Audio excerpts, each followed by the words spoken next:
everyone, Jay Reale from ebodyboarding.com here to show you how to put a set of twin fins on your bodyboard.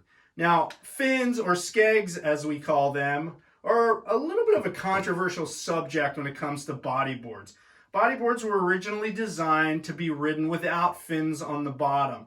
You should be using your body weight, your body position, your legs, and your swim fins as your edge control when you're bodyboarding. But I do recognize that there's some people that struggle with edge control, even with all that in mind, and twin fins on a bodyboard will certainly help with that problem.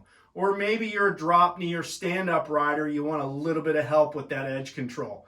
And a set of twin fins will certainly solve that problem.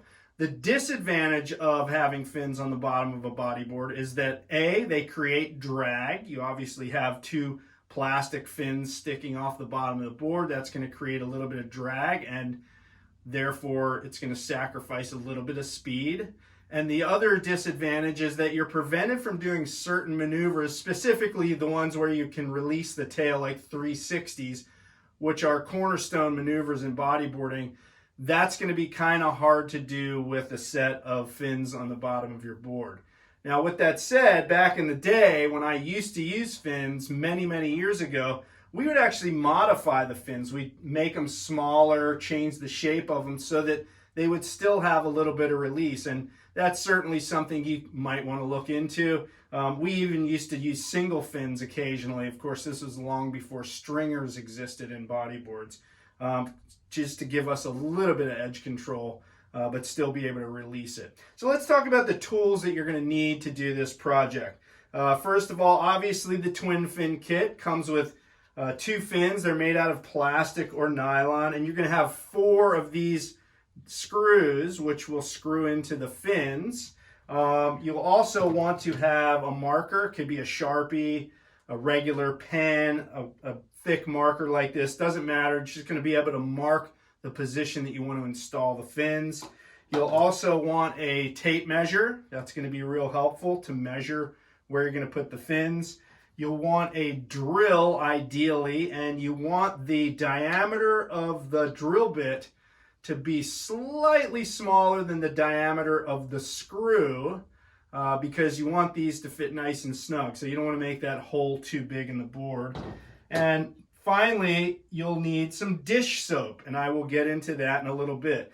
Any kind of lubricant will work as well, like WD-40 will work. Anything that's going to make this screw in more easily. I'll get to that later, as I mentioned.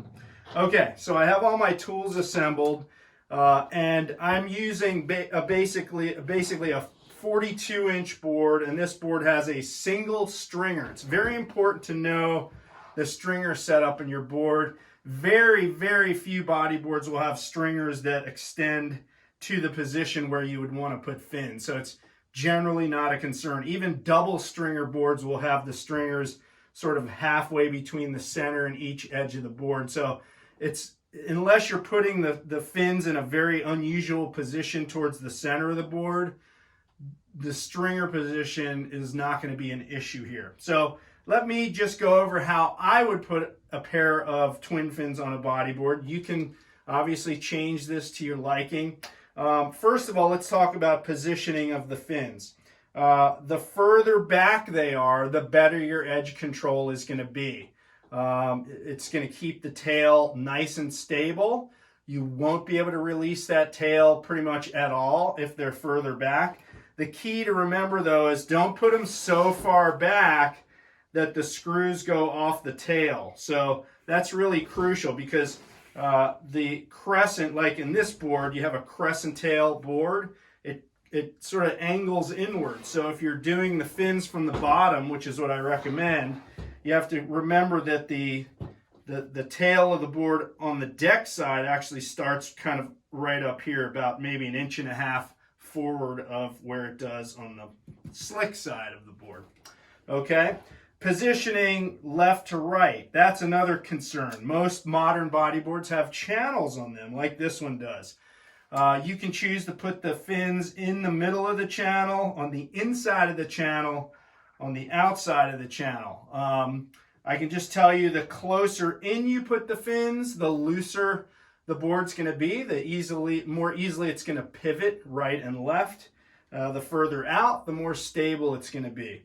I kind of recommend somewhere in the middle. So in this case, because this board has channels, I personally would put the fins a little further up to give me a little bit more looseness in the tail, and I would put them just inside of the channels. That's towards the center. Barely, right? So how do I figure out where to put them? Well, first thing you need to do is measure how far apart the holes are on your fins. And they are 4 inches on center between the holes on the fin. Okay, so what I want to do is get my tape measure. And what I'm going to do here is, I'll try to show you here, is I'm going to basically put one end, the front end of the tape measure, on the nose corner of the board, and the back end of the tape measure on the tail corner of the board. Now, to the eye, this would appear that the fins are pointed inward, and that's kind of what you want. That's called toe in, towing in the fins. You don't want the fins to be angled outward, because that's going to push water. It's going to scoop water and push it and create drag. So you want them slightly inward rather than parallel to each other, right? So they're towed in, right? The front ends of the fins will be slightly pointed towards each other. So I'm basically making a line between the back corner of the board and the top corner of the board. And what I'm going to do is I'm going to get my marker, and I'm going to mark my spots. And I want to do that just, as I mentioned, just outside of the channels of the board.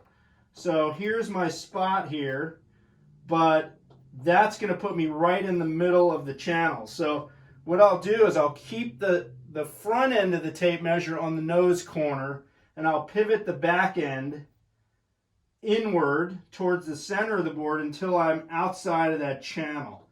And I'm going to mark my first spot right here at this spot. It's just on the edge of the channel, and now I just have to go 4 inches up from that, and again keeping that top part of the tape measure on the top corner of the board.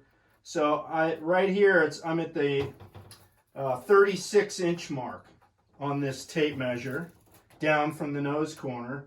So obviously I got to bring it 4 inches forward to 32 inches. And that is going to be right about there, okay? So there's my spots on that side. And what I'm going to do is I'm going to measure where that back marker is, in from the rail. So right there, it's actually easier to measure. It's 7 centimeters in from the rail. So I'm going to do the same thing over here, put it on the top corner of the board and back corner, and then I want to pivot it over so it's inside the channel. Just inside the channel, and again I'm going to mark that 36-inch mark on the tape measure, dot there. Whoops, I went a little haywire with the marker. Okay, and then I'm going to double check that that is 7 centimeters in from the rail, and it is. Perfect. And so from that point, I'm going to draw a line from that dot over here to the top corner of the board. So that's 36 inches, and now I'm going to mark the 32-inch spot. I'm not doing a very good job here with one hand, but I'm doing the best I can, folks. Okay, so there's 32, right? So there's my 2 spots. I've marked 2 on this side and 2 on that side. The next thing I'm going to do is I'm going to put the fins on those dots. I'm going to push down on them to make imprints, to make sure the holes are the correct distance apart. So I'll push down there, boom. I've made some imprints in the board, and that hole is slightly off. So I'll do it again, make sure that's right over the hole and the mark. Push down on both sides, and this one's spot on, and that one's spot on. So I've made nice big circles here with the marker where I want to put the holes, and I'm going to do the same on the other side. And these are lining up perfectly. I'm just going to push down and make sure we're good. Make that hole a little bit bigger, or I should say the mark a little bit bigger. And there's my markers. So the key, again, to marking the positions is you get the tape measure, you go from the back corner here to the nose corner here with the tape measure, and then you can pivot the back end depending on where you want to position that fin, and you line up the holes with the tape measure, okay? So now that I have my spots marked, the next process here is to drill the holes. So now it's pretty easy. That's the hardest part of this whole operation, okay? So this is what I'm going to, oh, and by the way, again, you can put the fins further forward, further back. Further forward is going to be looser, easier to release the tail. Further back is going to give you a little more traction on the wave face. So it's your choice how, you know, far forward or back you want to be. I can tell you that the back end of this fin it's just a little bit, right around 4 inches off the tail. You could go further up if you want. So next thing I'm going to do, take the drill. This is super easy. I just find that spot. And then spin it around a little bit like that after you drill the hole. It'll help you to get the fin into the board. One thing too, when you're drilling in, make sure you drill straight down, okay? Not at an angle, or you're going to have a cockeyed hole. It's not going to screw in properly.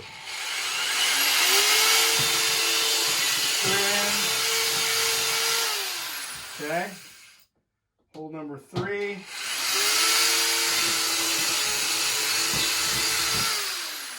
And hole number 4.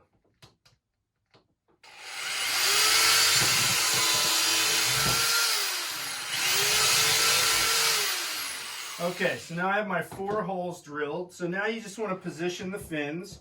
It's good to get it on a nice sturdy surface like this table. And you just line up the holes there, and you're going to have to put some pressure on it to get them in. That wasn't too bad. That went right in. And now I've got this one.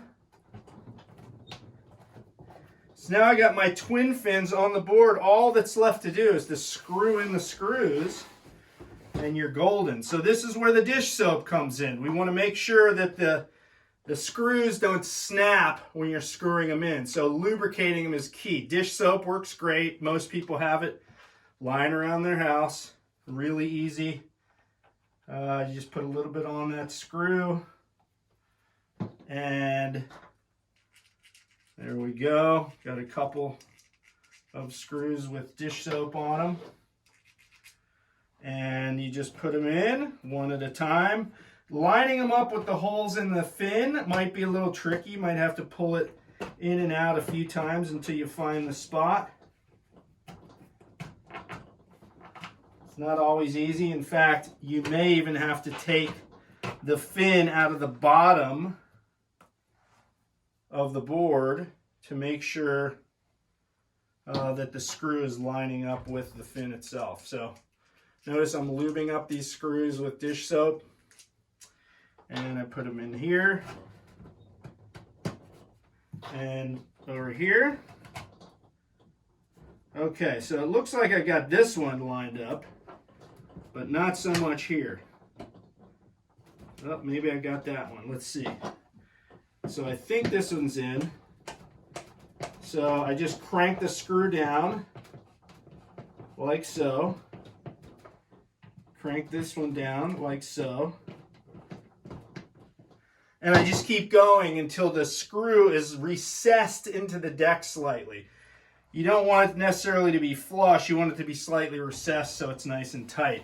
And on the other side of the board, this will also be nice and snug against the board. There won't be any gaps in front of the fin or behind it or on the sides or anything. As I mentioned, sometimes it's hard to line up those screws with the fin, so you can just pull the fin out and try to reline it up. Now you can push the screws through the bottom, and then you can see the screws coming out. So I push the screw up from the bottom, I see where it is. It actually pokes out. then it's much easier to line up that skeg with the screw, right? So once we get them lined up, then we push down, we flip the board over, and we screw them in tight again. So that is how to install a set of twin fins or skegs on a bodyboard. Good luck, folks.